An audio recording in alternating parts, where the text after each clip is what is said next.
दोस्तों दोस्तों आप सभी का हार्दिक स्वागत है आपके अपने यूट्यूब चैनल पे। दोस्तों आज हम बात कर रहे हैं यूपी टेट सी टेट में आए हुए बाल विकास के महत्वपूर्ण प्रश्नोत्तरी की। तो चलिए बिना किसी देरी के स्टार्ट करते हैं क्वेश्चन नंबर 1 से। क्वेश्चन नंबर 1, जिन बालकों की बुद्धि लब्धि 70 से कम होती है उन्हें क्या कहते हैं? तो दोस्तों उन्हें कहते हैं मंद बुद्धि बालक। आंसर क्या हो जाएगा? Option number A. क्या आंसर हो जाएगा? Option number A.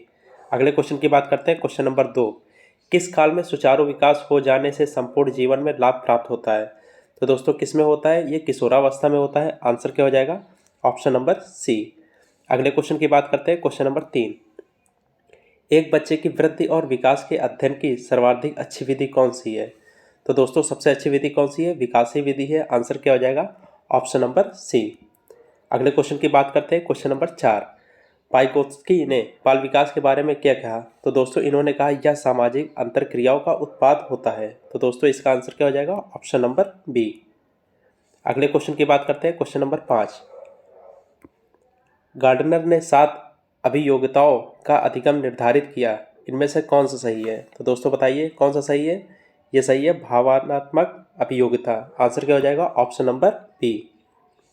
अगले क्वेश्चन की बात करते हैं। क्वेश्चन नंबर 6, निम्नलिखित में कौन सा नियमित शिक्षा के अंतर्गत नहीं आता? तो दोस्तों बताइए कौन सा नियमित शिक्षा के अंतर्गत नहीं आता? देखिए स्कूल भी आता है, ठीक है, नियमित जाते हैं, पुस्तकालय, शिक्षण विधि, ठीक है। कौन सा नहीं आता? धर्म नहीं आता। आंसर क्या हो जाएगा? Option number C. अगले क्वेश्चन की बात करते हैं। क्वेश्चन नंबर 7, प्रतिद्वंद्वात्मक समाजीकरण की अवस्था कहा जाता है? तो दोस्तों किसे कहा जाता है? क्या बाल्यावस्था को कहा जाता है? आंसर क्या हो जाएगा? Option number B. अगले क्वेश्चन की बात करते हैं। क्वेश्चन नंबर 8, आपकी कक्षा के कुछ छात्र अति मेधावी हैं, आप उन्हें किस तरह पढ़ाएंगे? ठीक है, तो उन्हें किस तरह पढ़ाएंगे दोस्तों? समृद्धिकरण कार्यक्रमों के द्वारा। आंसर क्या हो जाएगा? Option number C. अगले क्वेश्चन की बात करते हैं। क्वेश्चन नंबर 9, विद्यालय क्षेत्र में रचनात्मक निर्धारकों को जानने के लिए इनमें से कौन सा उपागम नहीं है? तो दोस्तों बताइए कौन सा उपागम नहीं है? बहुविकल्पी प्रश्न, ये उपागम नहीं है। आंसर क्या हो जाएगा? Option number B. अगले क्वेश्चन की बात करते हैं। क्वेश्चन नंबर 10, बच्चों के विकास से संबंधित निर्माण एवं खोज का सिद्धांत निम्न में से किसने दिया? तो दोस्तों निर्माण एवं खोज का सिद्धांत किसने दिया है? यह दिया जीन पियाजे ने। आंसर क्या हो जाएगा? Option number C. अगले क्वेश्चन की बात करते हैं। क्वेश्चन नंबर 11, बुद्धि कार्य करने की एक विधि है, यह कथन किसका है? तो दोस्तों यह कथन है वुडवर्थ का। आंसर क्या हो जाएगा? Option number 1। अगले क्वेश्चन की बात करते हैं। क्वेश्चन नंबर 12, सहयोगात्मक रणनीति की किस श्रेणी में महिलाएं निम्न में से संबंधित नहीं होती हैं? तो दोस्तों बताइए किस में से संबंधित नहीं होती? देखिए स्वकार्यता में भी संबंधित होती है, प्रतिरोध में भी और अनुकूलन में भी। किससे संबंधित नहीं होती है दोस्तों? क्रांति से संबंधित नहीं होती है। आंसर क्या हो जाएगा? Option number C. अगले क्वेश्चन की बात करते हैं। क्वेश्चन नंबर 13, यदि एक बच्चे की मानसिक आयु 5 वर्ष है और वास्तविक आयु 4 वर्ष है तो उस बच्चे की आयु होगी तो दोस्तों कितनी होगी? तो दोस्तों इसका आंसर हो जाएगा ऑप्शन नंबर ए 125। ठीक है, अगले क्वेश्चन की बात करते हैं। क्वेश्चन नंबर 14, चिंतन की दृष्टि से किसी बच्चे में सर्वश्रेष्ठ चिंतन है। तो दोस्तों सर्वश्रेष्ठ चिंतन कौन सा होता है? जो तार्किक चिंतन होता है। ठीक है, आंसर क्या हो जाएगा? Option number D.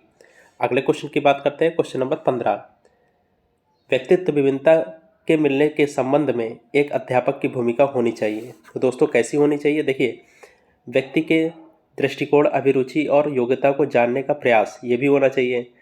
व्यक्ति आधारित पाठ्यक्रम को उनकी आवश्यकता के अनुसार जानने की कोशिश, ये दोनों होना चाहिए दोस्तों। आंसर क्या हो जाएगा? ऑप्शन नंबर सी, उपरोक्त दोनों। ठीक है, अगले क्वेश्चन की बात करते हैं। क्वेश्चन नंबर 16, अधिगमकर्ता हेतु अधिगम का मुख्य आधार होता है। तो दोस्तों अधिगम का मुख्य आधार क्या होता है? परिपक्वता होता है। आंसर क्या हो जाएगा? Option number A.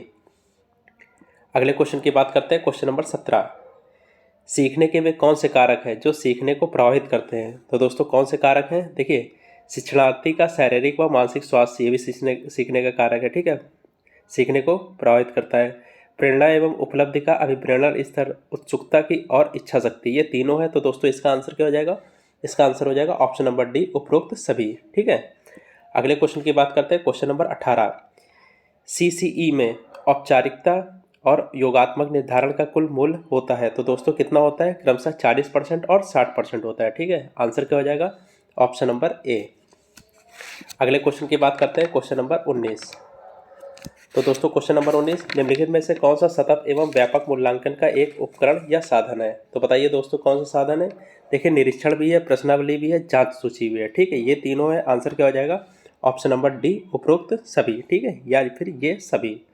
अगले क्वेश्चन की बात करते हैं, क्वेश्चन नंबर 20। चयन के प्रकार के सभी प्रश्न किस प्रकार के प्रश्न ही होते हैं? तो दोस्तों बताइए किस तरह के प्रश्न होते हैं? जो चयन के प्रकार होते हैं, ठीक है, जो भी आपका एग्जाम होता है वस्तुनिष्ठ प्रकार का होता है। आंसर क्या हो जाएगा? Option number A. अगले क्वेश्चन की बात करते हैं, क्वेश्चन नंबर 21। विशेष शिक्षा संबंधित है। तो दोस्तों विशेष शिक्षा संबंधित किससे है? कम योग्य छात्रों के लिए शैक्षिक कार्यक्रम से। आंसर क्या हो जाएगा? Option number B. अगले क्वेश्चन की बात करते हैं, क्वेश्चन नंबर 22। नैदानिक परीक्षण का मुख्य उद्देश्य है। तो दोस्तों नैदानिक परीक्षण का मुख्य उद्देश्य क्या है? अकादमिक कठिनाइयों के कारण का पता लगाने के लिए। आंसर क्या हो जाएगा? ऑप्शन नंबर सी।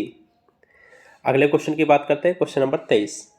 मानसिक स्वास्थ्य का अर्थ वास्तविकता से धरातल पर वातावरण से पर्याप्त सामंजस्य करने की योग्यता है। यह कथन किसका है? तो दोस्तों यह कथन किसका है? लैडल का है। आंसर क्या हो जाएगा? Option number T. अगले क्वेश्चन की बात करते हैं, क्वेश्चन नंबर 24। एक शिक्षक होने के नाते पिछड़े बालकों को के प्रति आपका दृष्टिकोण कैसा होना चाहिए? तो दोस्तों दृष्टिकोण होना चाहिए, बताइए कैसा होना चाहिए। देखिए उपेक्षापूर्ण, आप उनसे उपेक्षा तो कर ही नहीं सकते, सहानुभूति भी नहीं दिखाना है आपको, कठोरता का परिचय भी नहीं देना है, ठीक है। इन तीनों में से कोई नहीं है। आंसर क्या हो जाएगा? ऑप्शन नंबर डी, इनमें से कोई नहीं। अगले क्वेश्चन की बात करते हैं, क्वेश्चन नंबर 25। संज्ञानात्मक विकास का अर्थ है। तो दोस्तों इसका अर्थ क्या होता है? अभियोग्यता का विकास। आंसर क्या हो जाएगा? Option number A. अगले क्वेश्चन की बात करते हैं, क्वेश्चन नंबर 26। यदि एक बच्चा 16 को 61, ठीक है, एक 6 को 61 तथा 6 को डी के मध्य अंतर नहीं कर पाता तो यह कथन है। तो दोस्तों यह कथन किसका है बताइए? यह है सीखने में अक्षम है वो, ठीक है। आंसर क्या हो जाएगा? Option number B. अगले क्वेश्चन की बात करते हैं, क्वेश्चन नंबर 27। सीखने के उद्दीपक अनुक्रिया सिद्धांत का मुख्य प्रतिपादक कौन थे? तो दोस्तों ये थे थॉर्नडाइक। आंसर क्या हो जाएगा? Option number A. अगले क्वेश्चन की बात करते हैं, क्वेश्चन नंबर 28। रचनात्मक लेख का नियोजन होना चाहिए। तो दोस्तों कैसा नियोजन होना चाहिए? सभी छात्रों के लिए होना चाहिए, ठीक है। आंसर क्या हो जाएगा? Option number D. अगले क्वेश्चन की बात करते हैं, क्वेश्चन नंबर 29। संज्ञान का प्रमुख तत्व नहीं है। तो दोस्तों संज्ञान का प्रमुख तत्व नहीं है, कौन सा नहीं है? ये समस्या नहीं है। आंसर क्या हो जाएगा? Option number C. अगले क्वेश्चन और लास्ट क्वेश्चन की बात करते हैं, क्वेश्चन नंबर 30। निम्नलिखित में से किसको सुकराती विधि भी कहते हैं? तो दोस्तों किसको सुकराती विधि कहते हैं या प्रश्नोत्तर विधि को कहते हैं? आंसर क्या हो जाएगा? Option number A. धन्यवाद दोस्तों।